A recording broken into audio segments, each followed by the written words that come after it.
ونسلم على رسوله الكريم أما بعد فأعوذ بالله من الشيطان الرجيم بسم الله الرحمن الرحيم استكبارا في الأرض ومكر السيء ولا يحيق المكر السيء إلا بأهله صدق الله العظيم۔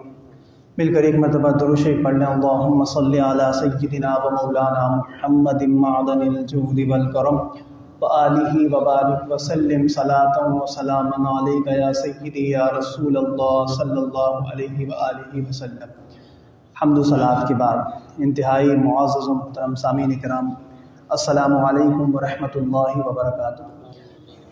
سامعین محترم، میں نے آپ کے سامنے قرآن مجید فرقان حمید کی ایک آیت کریمہ تلاوت کرنے کا شرف حاصل کیا۔ اللہ تبارک و تعالیٰ سے دعا ہے کہ ہم سب کے دلوں کو قرآن کے نور سے منور فرمائے۔ اللہ تبارک و تعالیٰ ہم سب کو قرآن کریم کی شفاعت نصیب فرمائے۔ سامعین محترم، جب ہمارے پیارے نبی صلی اللہ علیہ وآلہ وسلم نے کفار مکہ کے سامنے یہ کہا کہ قولوا لا الہ الا اللہ تفلحوا، تم لا الہ الا اللہ پڑھو فلاح پا جاؤ گے، تو کفار مکہ نے بڑی شدت کے ساتھ اس کا انکار کیا اور ایڑی چوٹی کا زور لگا دیا، انہوں نے جان کی بازی لگا دی، یہاں تک کہ ساری باتیں وہ ماننے کے لیے تیار تھے، لیکن حضور علیہ السلام کو بحیثیت پیغمبر ماننے کے لیے تیار نہیں تھے۔ حالانکہ یہ جو کفار مکہ تھے، یہ عرب کے جو لوگ ہیں، یہ اتنے ذہین اور فتین ہیں، ان کا حافظہ اتنا بہترین ہے، تو آخر کیا وجہ ہے کہ وہ حضور علیہ السلام کے بارے میں ساری باتیں ماننے کے لیے تیار تھے؟ جیسے کہ آپ لوگوں نے سنا بھی ہوگا کہ وہ کہتے تھے کہ اگر آپ کو پیسے چاہیے تو ہم آپ کو پیسے دینے کے لیے تیار ہیں، اگر آپ کو سرداری چاہیے تو ہم سرداری دینے کے لیے تیار ہیں، اگر آپ کو کچھ اور چاہیے، یعنی ہم ہر حیثیت سے آپ کو ماننے کے لیے تیار ہیں، لیکن پیغمبر کی حیثیت سے ماننے کے لیے تیار۔ یہ حضور علیہ السلام کو صادق بھی مانتے تھے، امین بھی مانتے تھے، اور آپ کی سیرت اور آپ کی یعنی کہ سیرت کو اتنا پاکیزہ مانتے تھے کہ کسی اور کی نہیں مانتے تھے۔ لیکن وہ یہ کیوں نہیں مانتے تھے کہ حضور علیہ السلام کو بحیثیت پیغمبر مان لیتے اور لا الہ الا اللہ محمد رسول اللہ جو کہہ رہے تھے وہ کہہ دیتے؟ اس کا مطلب یہ ہے کہ وہ یہ سمجھتے تھے کہ لا الہ الا اللہ کا مطلب کیا ہے۔ وہ یہ سمجھتے تھے کہ ایسا نہیں ہے کہ صرف زبان سے لا الہ الا اللہ پڑھ لیں اور کافی ہے۔ وہ یہ سمجھتے تھے کہ اگر ہم نے لا الہ الا اللہ محمد رسول اللہ صلی اللہ علیہ وسلم پڑھ لیا تو پھر ہمارا جو کچھ بھی ہے نا وہ ہمارا نہیں رہے گا، اور یہ ہماری ساری کی ساری چیزیں جو ہے وہ ختم ہو جائیں گی، اور اپنے اوپر ہم نے رب کو تسلیم کر لینا ہے، اور پھر ہم نے یہ کہنا ہے کہ پھر ہمارا کچھ نہیں، سب کچھ ہمارے رب کا ہے۔ جیسا کہ قرآن کریم فرقان حمید میں ہمارے نبی صلی اللہ علیہ وسلم کے بارے میں اللہ نے فرمایا کہ قل، اے حبیب آپ فرما دیجئے، ان صلاتی و نسکی و محیای و مماتی للہ رب العالمین۔ اور حضور نے بتایا کہ اے لوگو، میں یہ اعلان کرتا ہوں کہ میری زندگی، میری موت، میرا جینا، میرا مرنا، میری نماز، میری قربانی سب اللہ تبارک و تعالیٰ کی۔ یعنی جب ہم نے اس لا الہ الا اللہ کو پڑھ لیا تو ہم نے پھر اپنی ساری چیزیں فنا کر دی، اور پھر اپنی بڑائی جو اگر آپ نے ختم کر دی، اپنی بڑائی اور اللہ کی بڑائی کو مان لیا، تو پھر زندگی، پھر اسلام جو ہے نا ایسا نہیں ہوگا جیسا کہ آپ ہمارے لوگ سمجھتے ہیں کہ لا الہ الا اللہ زبان سے پڑھ لیا، پھر نمازیں بھی چھوٹتی ہیں تو کوئی پرواہ نہیں، روزے بھی چھوٹ جاتے ہیں تو کوئی پرواہ نہیں۔ اس وقت اگر اس کا وہ ہو جائے نا، یا یقین ہو جائے، تو پھر حالت یہ ہوتی ہے کہ ہر ایک گناہ کے اوپر دل بے چین ہونا شروع ہو جاتا ہے، دل پریشان ہونا شروع ہو جاتا ہے۔ اور ہمارے پیارے نبی صلی اللہ علیہ وسلم اسی بات کو کہہ رہے تھے کہ مان جاؤ، اور اگر وہ مان جاتے تو پھر اس کا مطلب یہ کہ ان کی سرداری چلی جاتی، ان کی انانیت چلی جاتی، ان کی منمانی چلی جاتی، اور جس ٹائم یہ منمانی جاتی ہے نا، اس وقت بندہ ایسا ہو جاتا ہے کہ اللہ اس سے خوش ہو جاتا ہے۔ جس دن اگر ہمارے دلوں سے یہ منمانی چلی جائے اور اللہ تعالیٰ کے حکم کو مان لینا، قرآن کریم میں فرمایا کہ ان الحکم الا للہ، پھر آپ کا کوئی فیصلہ نہیں، پھر سارا فیصلہ اللہ تبارک و تعالیٰ کا۔ پھر یہ بات جب آ جائے تو اللہ تعالیٰ خوش ہو جاتا ہے۔ آپ کو پتہ ہے شیطان بہکاتا کس کو ہے؟ شیطان اسی کو بہکاتا ہے جو مسلمان ہوتا ہے، اور جو مسلمان نہیں ہوتا شیطان اس کو نہیں بہکاتا۔ تو جو بندہ یہ مان لے گا نا، تو تو اللہ تبارک و تعالیٰ اس سے راضی ہو جائے گا. اب شیطان بہکائے بھی نہ تو بھی اللہ تعالیٰ اس کو معاف فرما دے گا. کیوں؟ کیونکہ یہ اللہ تبارک و تعالیٰ کا بندہ ہے. اور آپ دیکھیں پیچھے جب حضرت شعیب علیہ السلام کا تذکرہ ہم نے پچھلے دنوں سنا تھا. حضرت شعیب علیہ السلام جب چھوٹے تھے تو قوم کی توقع یہ تھی حضرت شعیب سے کہ شعیب بڑے ہو کے ہمارے لیے کچھ کریں گے، ہمارے لیڈر بن جائیں گے، ہمارے سیاسی رہنما بن جائیں گے، ہمارے لیے کچھ ترقی کے کام کریں گے، یہ کریں گے وہ کریں گے. یعنی کہ ان کی بڑی توقعات تھی. جب حضرت شعیب علیہ السلام جوان ہوئے اور اللہ نے ان کو جو ہے وہ نبوت سے سرفراز فرمایا، حضرت شعیب علیہ السلام نے دیکھا کہ یہ مجھے تو مانتے ہیں، میری فضیلتوں کو مانتے ہیں، میری ساری باتوں کو مانتے ہیں، لیکن کاروبار کس طرح کر رہے ہیں؟ کاروبار تو یہ بالکل اللہ کے حکم کے خلاف ورزی کر رہے ہیں. تو حضرت شعیب علیہ السلام نے کہا یہ جو تم نے لوٹ مار کا بازار گرم کیا ہوا ہے، یہ لینے دینے میں تم نے یہ جو چوری چماری شروع کی ہوئی ہے، فرمایا کہ اس کو بند کر دو. اب جواب میں قوم نے کیا کہا حضرت شعیب علیہ السلام سے؟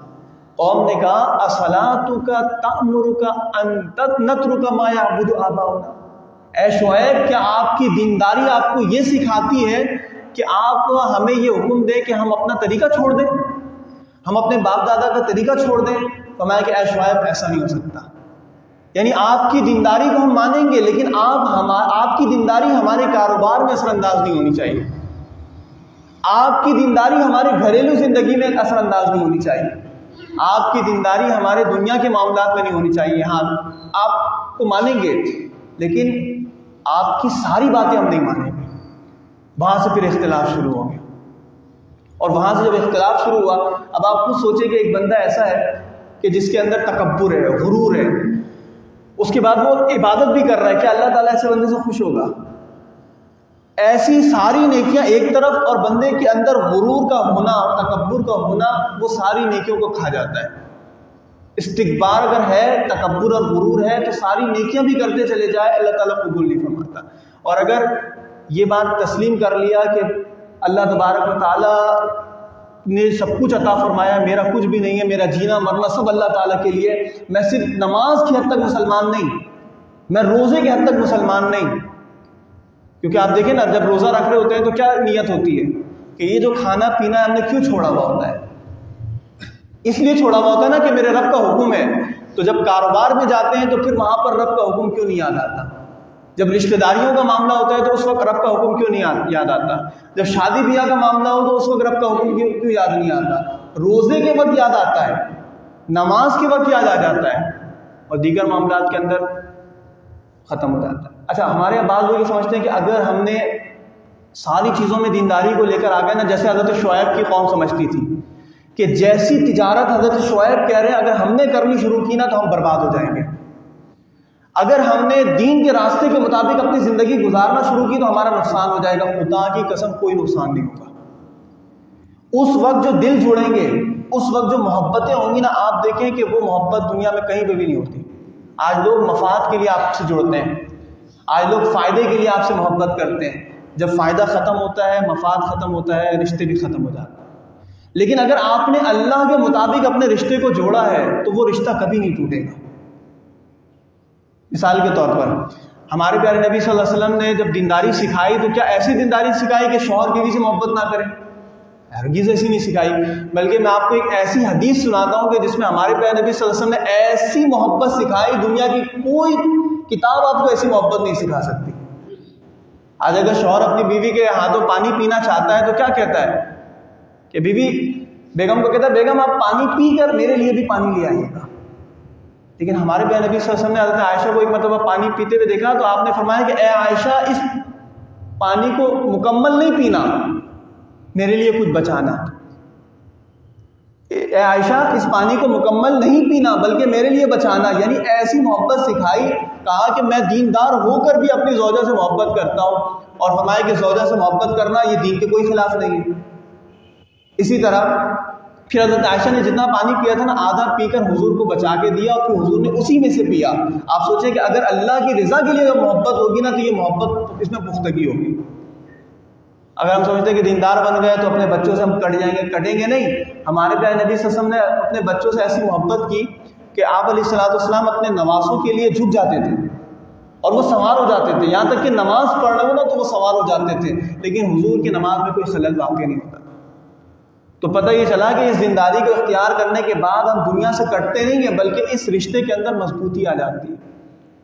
اور پھر اسی طرح حضور علیہ السلام ایک مرتبہ جب کاروبار کے باہر نکلے، آپ نے دیکھا کہ یہ معیشت کیسی چل رہی ہے، تو آپ نے ایک شخص کو دیکھا کہ وہ غلہ بیچ رہا تھا۔ تو غلے میں اس نے کیا کیا؟ غلے میں اس نے یہ کیا کہ کچھ دنوں پہلے بارش ہوئی تھی، تو اس نے جو تر مال تھا نا، جو گیلا تھا، اس کو اس نے اندر کر دیا اور خشک اوپر پھیلا دیا، اور بڑے مزے سے بیچ رہا تھا۔ حضور گئے، حضور سمجھ گئے، آپ نے جب ہاتھ مار کے اندر دیکھا تو وہ پورا تر غلہ۔ آپ نے ہاتھ نکال کے کہا کہ یہ کیا ہے؟ اس نے کہا اے اللہ کے نبی صلی اللہ علیہ وسلم، کچھ پہلے بارش ہوئی تھی، اس سے میرا مال کو خراب ہو گیا تھا، اب اگر میں اس کو ظاہر کر دوں تو میرا نقصان ہے، اب میں لوگوں کو چھپا کر بیچ رہا ہوں۔ آپ نے فرمایا کہ یہ تو حلال نہیں ہے، اگر نقصان ہے تو یہ دنیا کا نقصان کم ہے، آخرت کا جو نقصان ہے نا وہ بہت بڑا ہے۔ آپ نے فرمایا کہ پھر یہ تو یہ کیوں کرتا ہے کہ خشک کو اوپر رکھتا ہے اور تر کو نیچے رکھتا ہے؟ تو الٹا کر کے دکھا، تو فرمایا کہ ایسے تو بکے گا نہیں۔ آپ نے فرمایا کہ یہ حرام ہے۔ آپ نے فرمایا لوگوں کو بتا دو، اور بتانے کے بعد پھر جو خرید لے تم سے تمہارا مال، وہ تمہارے لیے حلال ہے ورنہ حرام ہے۔ حضرت امام اعظم ابو حنیفہ رحمۃ اللہ تعالیٰ علیہ کہ جو کہ بہت زبردست قسم، ہمارے امام ہیں امام اعظم ابو حنیفہ، اور بہت زبردست قسم کے تاجر تھے۔ اور اس زمانے میں ہوتا یہ تھا کہ مشینیں تو تھی نہیں، یہ کپڑوں کی فیکٹریاں ہوتی نہیں تھی، گھروں کے اندر پرسنلی لوگ جو ہے وہ کیا کرتے تھے، کپڑے بناتے تھے۔ تو ایک تھان بھی اگر کوئی بناتا تھا نا تو بڑی مشکل سے بناتا تھا۔ تو اب جب باہر سے لوگ خریدنے کے لیے آتے تھے تو اس کو پتہ ہی نہیں ہوتا تھا کہ کس کے گھر میں مال بن رہا ہے، کس کے گھر میں کپڑا بنتا ہے۔ تو بیچ میں پھر تجارت یہ ہوتی تھی کہ امام اعظم ابو حنیفہ اپنے علاقے کے سارے کپڑے بنانے والوں سے کپڑے خرید لیتے تھے، اور باہر سے جب آتا تھا کوئی تو وہ بڑے بڑے ہول سیلر کو ڈھونڈتا تھا اور اس سے مال اٹھا کے لے جاتا تھا۔ تو آپ کے پاس ایک شخص آیا، اس نے جب ایک تھان پیش کیا تو امام اعظم نے جب اس کا جائزہ لیا تو اس میں کوئی نقص تھا۔ آپ نے فرمایا کہ یہ نقص ہے، اس کے باوجود میں تجھ سے خریدتا ہوں، لیکن جو اس کی قیمت بنے گی وہ میں دوں گا۔ چنانچہ حضرت امام اعظم نے اس سے وہ خرید لیا۔ آپ نے دکان میں اس کو ایک کونے میں رکھا، اور کونے میں رکھنے کے بعد اپنے جو سیلز مین تھا، جو ملازم تھا، اس سے کہا کہ دیکھو سارے مال کو بیچ دینا، اس مال کو نہیں بیچنا، اور اگر بیچنا تو اسے بتا کے بیچنا کہ دیکھو اس کے اندر یہ نقص ہے، پھر اگر کوئی لے گا جتنے میں لے گا اس کو دے دینا۔ تو اب جب باہر سے گاہک آنا شروع ہوئے، بڑے بڑے لوگ آنا شروع ہوئے، تو وہ تھوک کے حساب سے لے جاتے تھے، تو جلدی جلدی میں انہوں نے کہا ہم خود ہی اٹھاتے ہیں جو ہمیں پسند، اٹھاتے گئے یہاں تک کہ وہ نقص والا بھی اٹھا کر لے گئے۔ امام اعظم ابو حنیفہ آئے، جب دیکھا کہ مال کم ہے تو پوچھا کہ وہ کا مال کیا ہوا، تو فرمایا کہ اتنے بڑے بڑے گاہک آئے تھے وہ سب لے گئے۔ فرمایا کہ وہ نقص والا کہاں ہے؟ تو بتایا گیا کہ وہ تو غلطی سے لے گیا۔ اور کہا کس دام میں لے گیا؟ فرمایا کہ اچھے والے داموں میں لے گیا۔ امام اعظم ابو حنیفہ رحمۃ اللہ تعالیٰ نے ناراض ہوئے، آپ نے کہا جب میں نے تجھے کہا تھا کہ تو اس کو نہیں بیچنا تو نے کیوں بیچ دیا؟ پھر امام اعظم ابو حنیفہ نے فرمایا کہ لاؤ پہلے پیسے لاؤ سارے کے سارے۔ وہ پوری رقم جو صبح سے لے کے شام تک فروخت ہونے والی تھی نا، آپ نے فرمایا کہ یہ میرے لیے حلال نہیں ہے، اور آپ نے یکدم وہ پورا پیسہ صدقہ کر دیا۔ اور پورا پیسہ صدقہ کرنے کے بعد کیا امام اعظم غریب ہو گئے؟ امام اعظم غریب نہیں ہوئے، بلکہ اللہ نے ان کو اور زیادہ نواز دیا، اللہ نے ان کو اور زیادہ نواز دیا۔ اور کیوں یہ امام اعظم ابو حنیفہ نے کیوں کیا؟ کہ امام اعظم جانتے تھے کہ ہم جو مسلمان ہیں، ہم نے جو کلمہ پڑھا ہوا ہے، اس کلمے کا تقاضا یہ ہے کہ دینداری صرف نماز کے وقت نہ ہو، دینداری صرف روزے کے وقت نہ ہو، بلکہ ہم نے جو کلمہ پڑھا ہے اس کا تقاضا یہ ہے کہ ہم جو کام کریں اس موقع پر ہم یہ کہیں کہ میرا رب ہم سے خوش ہو رہا ہے یا ناراض ہو رہا ہے، اور ہم نے اپنے رب کو مان لیا۔ اگر اور ہماری زندگی اللہ کرے کہ ایسی گزرے، اللہ تعالیٰ ہم سب کو توفیق عطا فرمائے، ہم سب کو اللہ تعالیٰ کلمے کے تقاضے پر عمل کرنے کی توفیق عطا فرمائے۔ وما علینا الا البلاغ المبین۔ الحمد للہ رب العالمین والعاقبۃ للمتقین والصلاة والسلام علی سید الانبیاء والمرسلین۔ ربنا آتنا فی الدنیا حسنۃ وفی الآخرۃ حسنۃ وقنا عذاب النار۔ یا الہ العالمین یا ذی القوۃ المتین یا ارحم الراحمین۔ اے مولا کریم، ہم سب کی حاضری کو اپنی بارگاہ میں قبول فرما۔ اے مالک و مولا، اپنے حبیب کے صدقے ہمارے صغیرہ کبیرہ گناہوں کو معاف فرما۔ یا الہ العالمین، ہم سب کے دلوں کو قرآن کے نور سے منور فرما۔ یا الہ العالمین، بالخصوص ہم سب کے والدین کی مغفرت فرما۔ مولا جن کے والدین اس دنیا سے رخصت ہو گئے انہیں جنت الفردوس میں اعلیٰ مقام عطا فرما۔ مولا جن کے والدین حیات ہیں انہیں درازی عمر بالخیر عطا فرما۔ ہمارے والدین کا سایہ ہمارے سروں پر تادیر قائم و دائم فرما۔ یا الہ العالمین ہم سب کی جان، مال، عزت، آبرو، ایمان کی حفاظت فرما۔ مولا ہمارے مال میں برکت عطا فرما، ہمارے رزق میں کشادگی عطا فرما۔ یا الہ العالمین ہم سب کو صحت و تندرستی عطا فرما، اپنے سوا غیروں کی محتاجی سے محفوظ فرما۔ یا الہ العالمین ہم سب کو حج اور عمرہ کی سعادت نصیب فرما، روضہ رسول کی بادب حاضری نصیب فرما۔